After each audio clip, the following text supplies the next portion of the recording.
டுவலஸ் of my heart.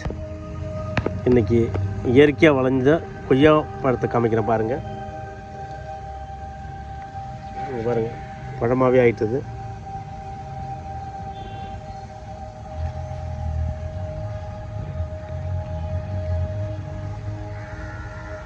ஆனால் இது பெரும்பாலும் அணில் தான் சாப்பிடுது.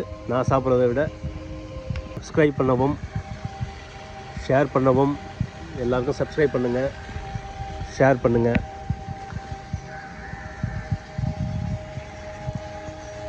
இது வந்து பச்சை வாழை மரம், அது கன்று வச்சுருக்கேன் நான். எப்படி வருதுன்னு பார்ப்போம்.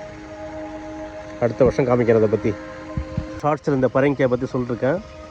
பாருங்க எவ்வளோ பெருசாகிடுது. நான் இன்னும் ஒரு 2-3 வாரம் இருக்கட்டும். இந்த பப்பாளி மரத்தை பற்றி பல வீடியோவில் போட்டிருக்கேன். இது பாருங்கள், இது நான் சொன்னது பெரிய பெரிய காயாக காய்க்கும். அது காய் வெயிட்டு தாங்க முடியாமல் உடைஞ்சி விழுந்துட்டுது ஒரு 4-5 மாதத்துக்கு முன்னாடி. அதுக்கப்புறமா இது வந்து மேலே இலையை வச்சு மூடி உடம்பெல்லாம் தண்ணி போட்டு, இதுக்கு உடம்பெல்லாம் தண்ணி தெளித்து நல்லா எல்லாம் துளுத்துக்கிட்டு நல்லா அழகாக வருது. அநேகமாக நல்லா எல்லாமே காய்க்கும்னு நினைக்கிறேன். பாருங்கள், மொட்டை மரமாக தான் இருக்குது, ஆனால் நல்லா காய்க்கும்னு நினைக்கிறேன். ஏன்னா எல்லாம் துளுத்து வந்திருக்கு. இங்கே ஒரு பரங்கிக்காய் இருக்குது பாருங்கள்.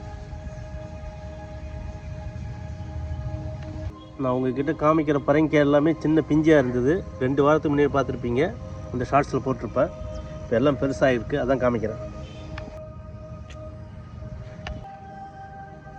இது சின்ன பிஞ்சை காமிச்சேன், அழகாக வந்திருக்கு பாருங்கள்.